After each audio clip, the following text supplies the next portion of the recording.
हर दिन हम पैसों का इस्तेमाल करते हैं, है ना? कभी यूपीआई से चाय के पैसे दिए तो कभी कैश में सब्जी खरीदी। पर क्या कभी सोचा है कि इन सारे लेन देन के पीछे एक ऐसी ताकत है जो सब कुछ चुपचाप मैनेज कर रही है? आखिर ये है कौन? तो सवाल यही उठता है कि भारत में हर एक रुपए को कंट्रोल कौन करता है?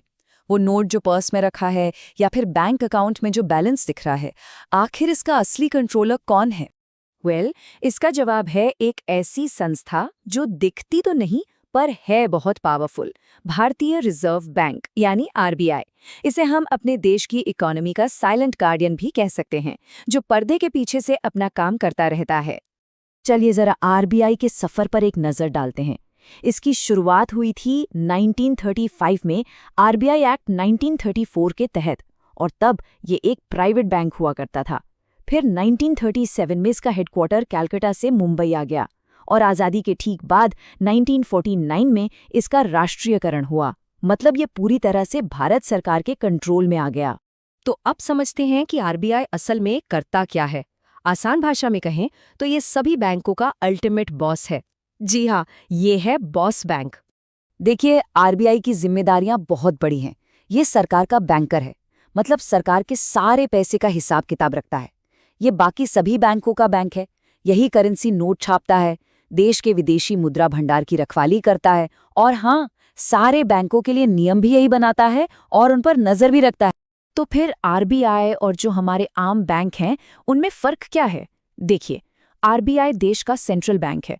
इसका काम है मनी सप्लाई को कंट्रोल करना और बैंकिंग के नियम बनाना। वहीं जो कमर्शियल बैंक्स हैं, जैसे एसबीआई या एचडीएफसी, वो सीधे आम जनता से डील करते हैं, लोन देते हैं और पैसे जमा करते हैं। कोई भी आम इंसान सीधे आरबीआई में जाकर अपना अकाउंट नहीं खोल सकता।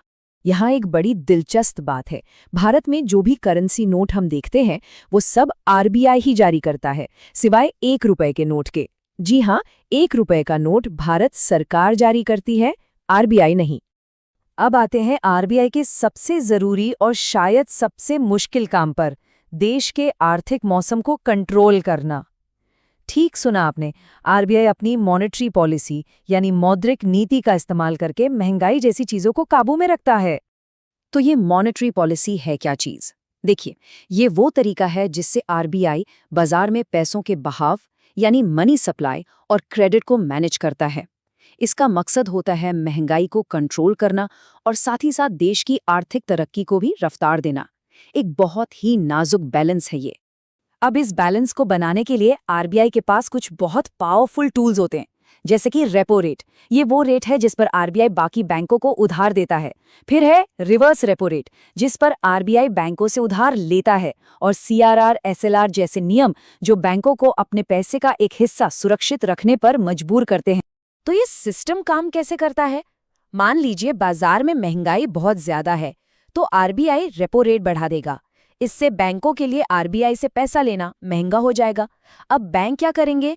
वो इस बढ़ी हुई लागत का बोझ ग्राहकों पर डालेंगे, जिससे होम लोन, कार लोन सब महंगे हो जाएंगे। नतीजा, लोग खर्च कम करेंगे और धीरे धीरे महंगाई काबू में आ जाएगी। अच्छा, ये सब बड़ी बड़ी बातें तो हो गईं, पर अब सवाल ये है कि आरबीआई के इन फैसलों का हम सब पर, हमारी रोज की जिंदगी पर क्या असर पड़ता है?